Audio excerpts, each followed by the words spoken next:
gain or acquire through the process of the investigation. So that's something that we talk about earlier on when either the teachers have brought to the group an investigation that they would like to pursue, or whether listening to the children they see that there's a possibility of an investigation about to launch.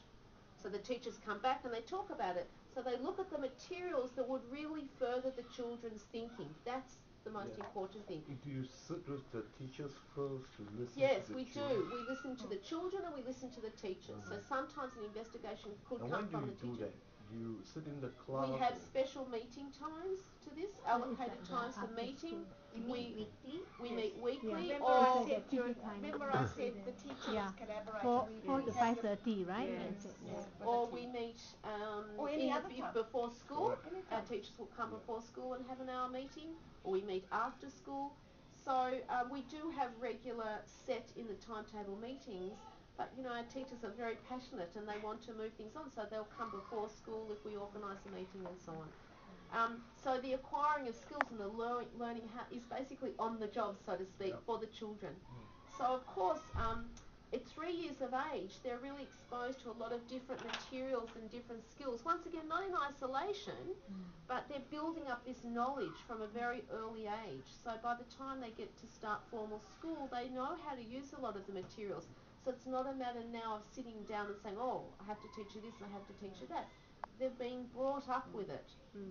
So it's constantly being reinforced. It's not that they'll never be taught again, but rather more skills can be introduced with the materials as things progress.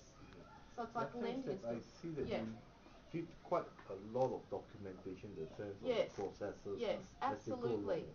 And this is what's important. This is the camera. It's very important that children use it or I use it. It's very important that we highlight the processes for ourselves as teachers, for the children also as researchers and learners, but also for our parents. Can you just show the document, like each of these files is so it's about a child or? No, this is about the group. Here we go. So I will show you here. The children used the internet this morning. They were looking at the internet. There's a very funny story here. Here we go. So, they went outside with binoculars from a farm. He stops to take photographs of beautiful sunsets in the country.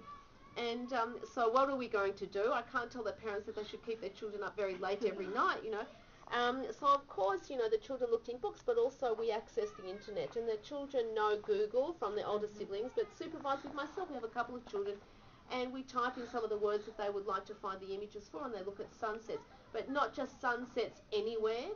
Be specific. Is it sunsets in the suburb that you live in? Is it sunset in the country you live in? Is it sunset in another country? The children here are quite well travelled. They went to Fiji. They went to America.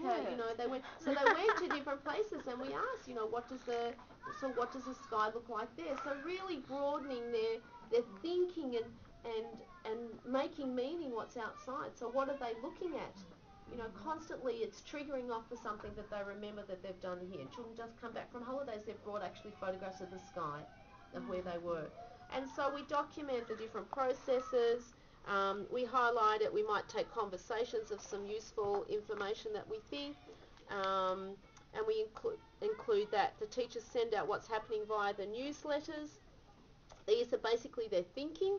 I wouldn't say these are paintings that need to be up on the wall, but this is their process of documenting their thinking at this age. And then later on there might be more writing that the children are doing, as well as using the painting or using clay and so on. So it's all part of building on processes, but also allowing children from a very young age to have their thinking made visible. Not saying we'll do it for you, but what are the materials that we can offer these young children to make their thinking visible. So you don't have an art curriculum that runs. It's a tool that complements the It's another, we call it another language. Yes. It's another language, like having a pencil in your hand learning to write.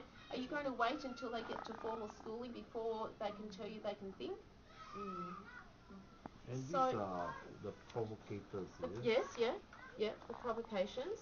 The provocations come in many different ways. In our mind as teachers, we may have prepared already some provocations that we can use to actually begin this.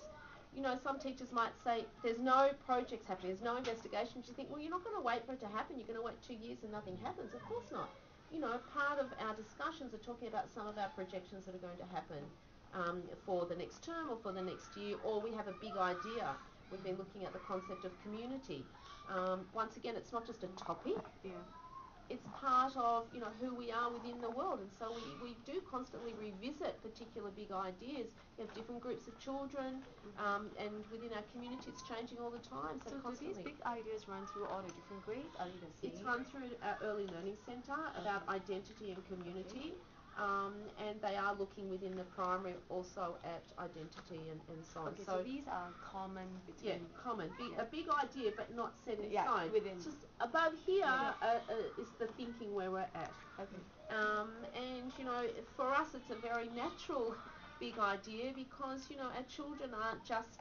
It's not just about achieving scores, it's actually about who are they as people and how are they growing and becoming valuable citizens in our society, so they also need to be scaffolded their learning as well as teachers. Teachers are also learning as well. So in terms of your question about art and curriculum and so on, we really do see art as very much embedded in all of the learning, and we'd rather don't use the word art, but we use the word arts or the visual arts or the graphic languages because it's not a topic. Yes. And we rather see that the teachers really feel empowered to actually use for us all the different languages, but also the specialist teachers work closely with the classroom teachers, so it's not just you teach your subject and I teach mine. It's really enmeshing it together. That's very important. And really, that's the true meaning of collaboration, and also it's modelling it for our children. That our children just don't have to be by themselves. There are other people who we support each other. So.